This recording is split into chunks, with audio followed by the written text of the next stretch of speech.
You can smoke, you can drink, you can swear, you can stay up too late, you can eat food not on the wellness blogs, you can miss yoga, you can say no to therapy, you can do what you choose and still be well. This is not rebellion, this is intelligence.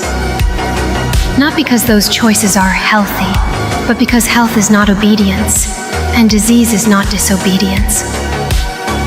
It is misalignment, not misconduct, that creates suffering.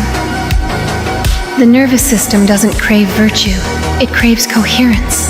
It doesn't reward performance, it rewards clarity. So the stress your body holds isn't coming from the cigarette, it's coming from the belief that you are sinning by smoking it. It's not the choice, it's the shame. It's the inner fracture. This is what I want to do. This is what I'm told not to do. Therefore, I must be wrong, broken, sick, bad. And that emotional split, not the act itself, is what compromises the field. When you own your choice from signal, not survival, not reaction, not rebellion, your body does not collapse. It adapts, it aligns, it listens to your perception, not the social myth. This is what is called biofield sovereignty. The body responding not to the substance, but to the consciousness behind it. You are the signal, the choice follows the frequency. So when you say, I choose this, and I do not believe I am poisoning myself, you are not bypassing. You are embodying signal clarity, and your nervous system will reflect that. Your blood is not simply a conveyor of nutrients, it is a living mirror of your internal perception, emotional, electrical, ancestral. It carries hormonal codes, stress chemicals, epigenetic signals, belief-based chemistry. So when you perform goodness but feel imprisoned by it, your blood carries the code of suppression. But when you choose freely, from coherence, your blood chemistry reflects flow, even if the choice appears bad to others. Shame freezes blood, sovereignty warms it. The elixir is not purity, the elixir is truth. You can be vegan and riddled with inflammation. You can fast and still be in fight or flight. Wellness is not a checklist, it's a relationship with you.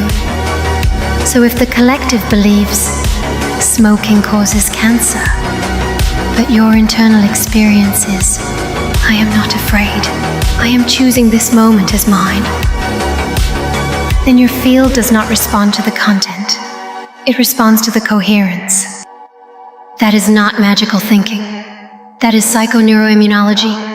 That is epigenetics. The body breaks down not because you made a mistake, but because you believed you were unworthy of freedom.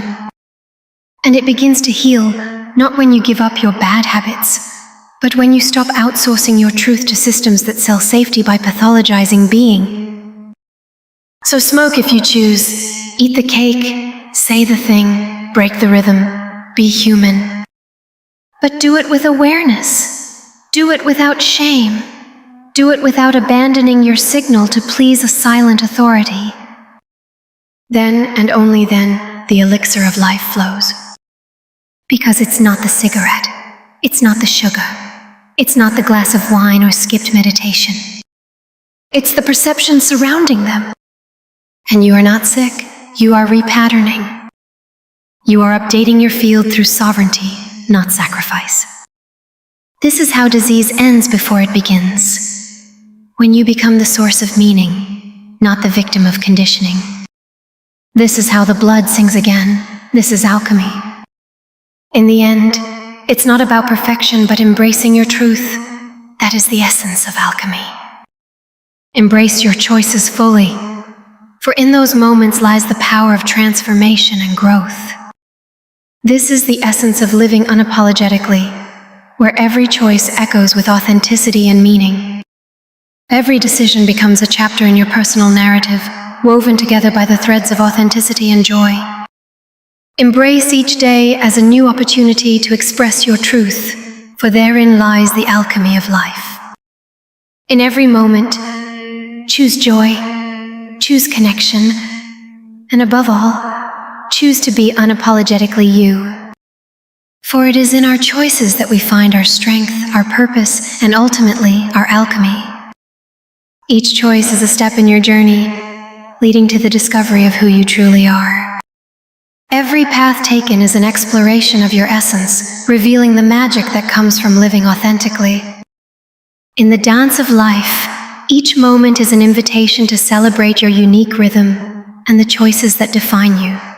This is not a dismissal of care. It's a restoration of intelligence. It's not a rejection of nourishment, movement, herbs, breath, boundaries, or rest. It's the end of performing those things out of fear or pressure. It's no longer doing wellness as a branding campaign for survival. Because wellness isn't always well. It's often just another mask, another metric, another obsession with being clean, clear, or correct. This work is not about rejecting nourishment, it's about uncaging it. So your tea is sacred, but only if it's not a prison.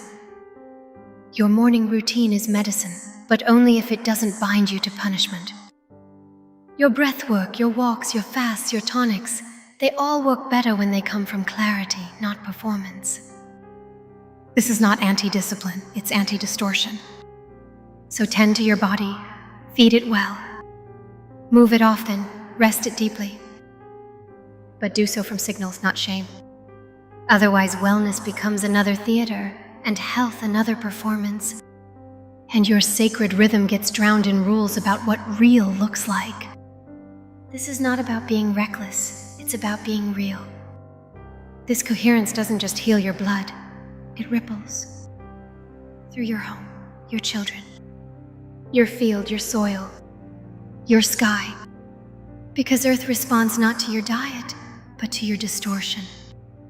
She mirrors your signal, not your strategy. When you abandon the guilt, the fear, the loop of proving, your being becomes harmonic. And that frequency alters biology, not just yours, but the biosphere. So when you choose coherence over compliance, you don't just free your nervous system, you free the next 7 generations from inheriting your apology. That is not metaphor, it is frequency law. And the Earth remembers. The body of the planet is listening to the body of you. So take the breath, make the choice. Be the living prayer of unapologetic aliveness. This is not rebellion. This is what restoration looks like in a nervous system.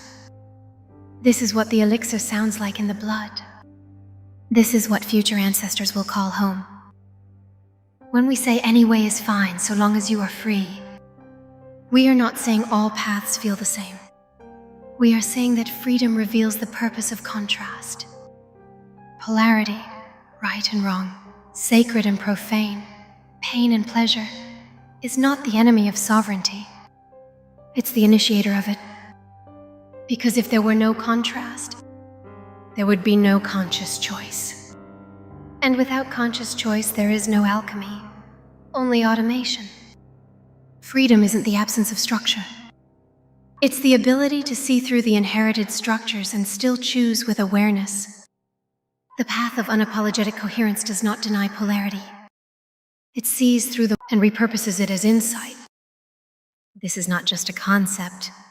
It's a journey toward deeper understanding. It requires reflection, intention, and the willingness to embrace all facets of our experiences. By acknowledging contrast, we cultivate a richer understanding of ourselves and the world. Understand, the villain was never the wrong choice. The villain was the fracture that said you were wrong for wanting it. So polarity isn't something to transcend. It's something to witness, feel, and own. Only then can you choose without shame. Only then can you stop apologizing.